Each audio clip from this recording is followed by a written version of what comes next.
Hello, everyone, and welcome back to Superhero Chronicles. And our journey through the DCEU takes us to the Suicide Squad, released the summer of 2016.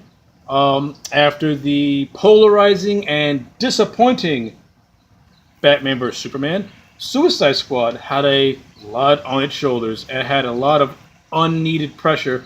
And from a movie that even before Dawn of Justice came out was already under scrutiny because of reshoots that had taken place before the film's initial theatrical release. And of course, in the post, knowing what we know now with this movie, I'm gonna say this: I don't hate this movie. Uh, Honestly, truthfully, I think it's much better than Batman vs Superman, but that does not really say much because this movie has problems onto itself, particularly with its story and the way certain characters are written and portrayed. And let's get into this. I'm gonna do a pros and cons approach to the Suicide Squad. I think again for movies that are very divided, a pros and cons approach is very suitable. So let's waste no time and let's get into this right now. Number one, the cast. For the most part, I think everyone is really well cast. For the most part, of course, there are a lot of members of the cast that there are a lot of members of the cast and a lot of the characters that are just completely wasted and useless. Let's get down to the bare bones business. Will Smith as Deadshot. I overall like Will Smith's performance in this movie. I'm surprised that he was very dialed back than his usual self. Uh, he didn't really act he didn't really act too much like Deadshot because Deadshot is a expert assassin, but Deadshot's also somebody that could care less if he dies during the mission. He's very suicidal that way. But the Deadshot I did get in this movie, Will Smith did a good job, and I think this is Will Smith's best performance in a movie in a very, very long time. So kudos to Will for actually giving a shit. Margot Robbie as Harley Quinn. What can I say? She was good. Actually, she was really good. I liked her portrayal as Harley Quinn, and of course, she looked damn good doing it too. Jay Hernandez plays El Diablo, and El Diablo is my favorite character in this whole movie. Of course, El Diablo is nowhere near as popular as pretty much unknown to a lot of people unless you're a really big reader of comic books.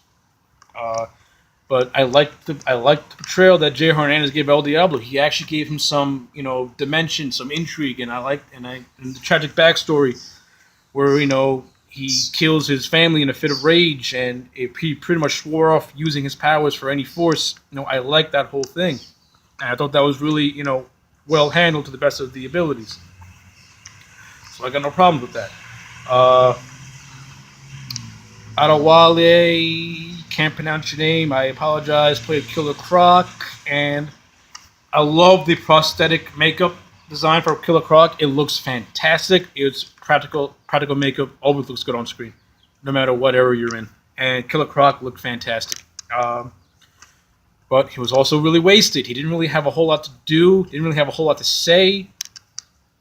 I mean, he had some okay scenes, but overall, overall, it was a waste because all that makeup and he barely gets any screen time or time to shine. Barely gets any dialogue to say, and when he does say something, are these cheesy zinger lines, which are just like, oh, come on already. That's not Killer Croc. Like, I want more of Killer Croc. Killer Croc has like this very disturbing backstory. Born with a skin disorder. His mother died during childbirth. Raised by an abusive aunt. Ridiculed at school. Crocodile wrestler. Turned gangster. Turned cannibal. Like, Killer Croc has got some story there that could have been fleshed out more. But again, I overall did like the look, and Adewale did an okay job for the little material he was given to work with. Joe Kinnaman as Rick Flag. Nope. I don't mind Joe Kinnaman as an actor. He's okay. As Rick Flag, he was serviceable at best. the original choice would have been Tom Hardy, and I really wish Tom Hardy would have been it because I think Tom Hardy would have killed it as Rick Flag, and I would have bought Tom Hardy bossing Deadshot around more than I did, more than I would a Joel Kinnaman because Tom Hardy is a big guy anyway. Joel Kinnaman to me just comes off as a very scrawny guy as Rick Flag, and Rick Flag is supposed to be one of the greatest American heroes of the DC universe, of the DC comics, and I don't see that. But with the material that Kinnaman had, he did a serviceable job. It wasn't anything cringing, he did okay with it. And they also hinted at the budding relationship between Rick Flag and Deadshot, which is a very mutual respect between one another, as they are both, even in the books, co-leaders of the Suicide Squad. And when you delve deeper into that, Deadshot kind of views Rick Flag as almost like a brother figure because Deadshot has a history of his brother being killed, and he sees that brother within Rick Flag. They didn't tease that one bit in this movie, but they did tease the camaraderie that the two of them do develop, which it could have been done better. It could have been done better. There's talk of a Deadshot solo movie, so hopefully they can use that movie to further expand on the relationship between him and Flag, because that itself can make for a pretty cool movie. And maybe, it'll turn my opinion on Joel Kinnaman, and he can actually really, really perform well. We also got Jai Courtney as Captain Boomerang. I don't like Jai Courtney as an actor. I think he's a boring, bland son of a bitch. But in this movie, he was fucking hilarious. I can't believe I'm saying I liked Jai Courtney as Captain Boomerang. He had some funny lines, man. Jai Courtney really, to me, was a standout. Jai Courtney stood out. He showed charisma and personality as Captain Boomerang. It was great. I like seeing it, and I look forward to seeing him in the Flash movie if that ever gets made. Because I think Jai Courtney with what he did in this movie, I would like to see more of that because I think Jai Courtney can actually Jai Courtney has it in him to be better than he was in this movie. Now that I've seen this, because he actually has proven to me that the guy can actually be a fun actor and fun to watch, which is great. Viola Davis as Amanda Waller. She was good in the part, though Amanda Waller was really sloppily written.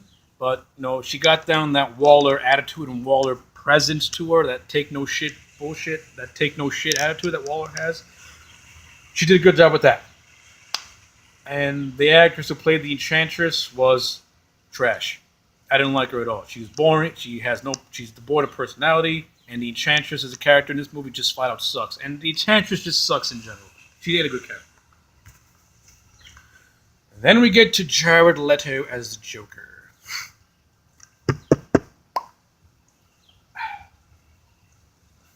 I'll say this: with the little screen time Jared Leto had, it looked like he was, doing a good job. But you can clearly tell that Joker had no business being in this movie. You could have taken the Joker out completely, and it would have been the same thing. He meant nothing to this movie at all. And knowing that a majority of his shit was cut out of the movie, it makes me question why would you even waste the Joker in a movie like this? The whole plot should have centered around Joker somehow getting control of the Suicide Squad and having Joker do the bidding for him, and Waller trying to it's just so weird. I don't know. This is where the movie gets a little shaky for me with the story. The whole story is that the Enchantress goes rogue, wants to take over the world, and Waller thinks that putting together a group of scumbags is enough to take out a superhuman threat. A baseball bat and shotguns is how you take down a demigod, apparently. Let's not call Batman, Wonder Woman, or the Flash. That's called the scumbags. So yeah, the whole reasoning to get the squad together was kind of dumb because the Squad normally does Black Ops, not save the world shit. So yeah, pretty much from the get go, this movie was not gonna be fair and well for me. Uh, tell you the truth, the only thing that saved this movie is the character camaraderie between the squad. I didn't get enough of it, and the extended cut it did some stuff, but didn't do a whole lot of stuff. Because you can tell by watching the extended cut, a lot of shit is missing, and a lot of scenes just look very disoriented. And the pacing of this movie is really weird, and its tone is really weird. It starts off, kind of somber, with a little bit of comedy thrown in there now and then. And then you get to the middle part, and it does really drag. And then when you get to the actual city, it all of a sudden it's like it in some areas it's being funny, and then in some areas it's being a little too serious, and the tone is just very uneven. And that's not a good thing. Like, if you're gonna have a tone, stick to that tone. If you're gonna make a comedy, make a comedy. If you're gonna make a somber movie, make a somber movie. You can tell this movie was originally written to be a little more somber, to be a little more serious. But once it got those reshoots in the editing room, that's that the whole tone got really fucked up, and it does affect the movie in a big way, and definitely the editing does too, because everything feels very disjointed, and that's not a good thing. And I actually feel that the editing of this movie made the character development very thin, which is true, because a lot of these characters aren't really fully developed. Killer Croc, like I said, I like the overall look. He's really underdeveloped. Harley Quinn and Joker, their relationship is, somewhat developed, and I kind of like the idea of taking the whole abusive relationship and turning it into more a love relationship. I think that's very different, and I kind of want to see where they go with that. I kind of like the idea of Joker being obsessed with Harley Quinn to the point where he does have mad love for her, and vice versa. So I think that could be pretty interesting if they continue to go down that route. The whole relationship between Flag and Enchantress just seemed very, kind of off to me. I don't know why. I don't know. It just didn't like, and because they're a couple, and it's like, I don't get it. I don't feel the. I don't know why you're a couple. I don't really feel a connection between you two. It's like you're just there. Again, a lot of scenes probably getting cut because of the stupid editing. And Amanda Waller's motivations for even forming a Suicide Squad, and thinking that pretty much a group of normal people is your answer for supernatural threats is kind of like, you're dumb. Like, you're really dumb. Like, you're just, why? Why do you think this? And the movie tries to explain it, but I'm just like, you're not doing a good job. Convince me there, buddy. So yeah, that's big criticism. But let's get back to the positive, because this movie does have some pretty cool action set pieces. Like I said, Deadshot, to me, Deadshot is one of the show stealers. His opening scene is great. Will Smith has what I call the Will Smith charisma, in which he could be in a shit movie, but at least he's gonna stand out, for better or worse. And in this movie, he actually looks like he's giving a shit about a performance, and he's actually trying to do good. And I like it. I like the relationship between him and his daughter. I like the way Batman's in this movie, and I like the way they use him throughout this movie. He's not a focal point, but I like how in certain backstories, Batman's responsible for putting these guys in Bellevue. He's responsible for putting Deadshot in Bellevue. He's responsible for putting Harley Quinn in prison also. So I like the utilization of Batman in this movie. He's not a main character. He's more like a force, which is what Batman should be. Batman should be... If a movie's not going to focus on Batman, he should be there as a background player and as more of like a presence than an actual character. And that's something I think the movie did do pretty well. And I like the fact that they didn't overutilize Batman in every single flashback. They used him for only the two important flashbacks, which were Deadshot and Harley, since those two are the centerpieces of the movie. So I got no qualms with that. I like it a lot. Of course, also during Boomerang's, little intro scene, we get a Flash cameo, and that was just great. I don't mind the overall look of the costume. It looks pretty much very heavily inspired by New 52, which is, either like it or hate it. I don't mind it. In that one line, Ezra Miller pretty much has proven, pretty much can pull off a pretty good Barry Allen. And like I said, I just want to see more Boomerang, and I would like to see more Flash. And hopefully, if this goddamn Flash movie ever gets made, we can see that. So I got no qualms with that. So yeah, so that stuff is good. I like it, and like the Deadshot stuff, like I said, is really good. Especially the scene where he and Flag, team up for the first time to take on these fucking monster things, and actually that whole set piece is great. You got Harley Quinn beating people up with bats. You got Killer Croc, who's just ripping throats and stomping people. You got Boomerang throwing his boomerang. You got El Diablo, who's just chilling, being like, "I don't want to set my fight, bro. Set my fight, bro." And of course, the character, and of course, you got this character Katana, who's like Ric Flair's bodyguard, also doing some cool ass shit with the sword and shit. So yeah, like for the most part, the action set pieces are pretty cool. My favorite one is actually this office building scene where Deadshot puts on the mask and he's just blasting people, and I love the bantering between him and Harley Quinn. You can see the development of their relationship play out throughout the course of the movie, and they do a good job bouncing off each other. I think Will and Margot do as Lawton and Harley. So their chemistry is pretty good. Now, and I would like to see how that could pan out in future films. And like I said, I also want to see more of the Lawton and Flag stuff, and hopefully it goes more to the comics where we see Deadshot, who is suicidal when on missions, and he and Flag do develop that neutral respect, and Deadshot does, in his own mind, in his own way, develop that brother connection towards Flag. I want to see that happen, and hopefully it does happen. So let's try and wrap this up. So anyway, we get to the and like I said, the Enchantress' whole thing is that she wants to take over the world, and it's a really overblown plot, and you really don't need it. And so they take her down, and the Suicide Squad are, sent back to jail and shit. But we also find out that, early on in the movie, Harley Quinn tries to escape because Joker hijacked one of the planes, and we're led to believe that the Joker died during the crash, which of course he didn't.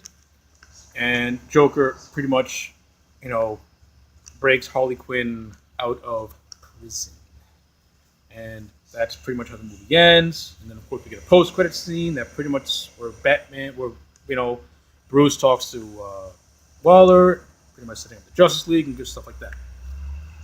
So, now, let me go back to the Joker and why I think he's completely useless in this movie, and why I think that this movie should have been more built around him. The reason why I think Joker's in this movie because he just serves as a plot. He just serves as just there. Joker's only service to this movie is to be in Harley Quinn's flashbacks, which the majority of his scenes are in, and it just pretty much those flashbacks pretty much develop their budding romantic relationship with each other. We see Harley Quinn as the psychiatrist in Arkham who gets warped by the Joker, and we see Joker torture Harley Quinn into being crazy just like him. In the extended cut, we see, they have like a little squabble on the highway, and Joker's all like, "I'm not into the whole love thing." And then Joker shoots some truck driver, and then Harley shoots some truck driver. Fuck. And of course, I think, and then we get to the whole Ace Chemical thing where their love for each other is pretty much solidified and shit like that. And that's pretty much the extent of Joker's purpose to this movie, because his present day scenes, they don't really mean anything. Joker's whole thing is that he just wants to get Harley Quinn back, and that's it. It doesn't really affect anything. You don't see Joker steal the computer device that controls the nano bombs in the Suicide Squad. We don't see Joker steal that and have him use the squad for his own personal gain, which would have actually made him an integral part of the story. We don't see that, and that's why I think Joker is a waste of space in this movie. And that's why I think that even though Jared Leto, tried, his Joker to me is the biggest waste of screen time and just the biggest waste of time ever. Joker in Suicide Squad means absolutely nothing. And for Leto's sake, hopefully the new Batman movie will do a Joker justice, because right now, Joker doesn't mean a damn thing for the DC. Joker has no business in the DCEU at this present time. So, those are my overall thoughts on the Suicide Squad. I'm very mixed about it, but you know what? I do like it better than Dawn of Justice, and I'm going to give it a solid 7. I'm going to give Suicide Squad a 7 out of 10. It's better than Dawn of Justice. The things that I do like, I really do like and would like to see those ideas expanded upon, either in the sequel or in the individual character solo movies. There's talk of a Gotham City Sirens movie coming up with Harley Quinn. Hopefully that can be more expanded upon with her character. There's been rumors of a Deadshot solo movie. Like I said, hopefully they can bring in Rick Flag and we can see the development between those, and we can see the further development between those two characters. Because like I said, throughout the course of the movie, they develop a neutral respect with one another. So I would like to see more of that. But overall, it is what it is. Suicide Squad is not a horrible movie. It ain't a bad movie, but it's enjoyable and it is very fun to watch, and that is the best compliment that I can give it. So, once again, 7 out of 10. Like, comment, subscribe, and I'll see you again next time.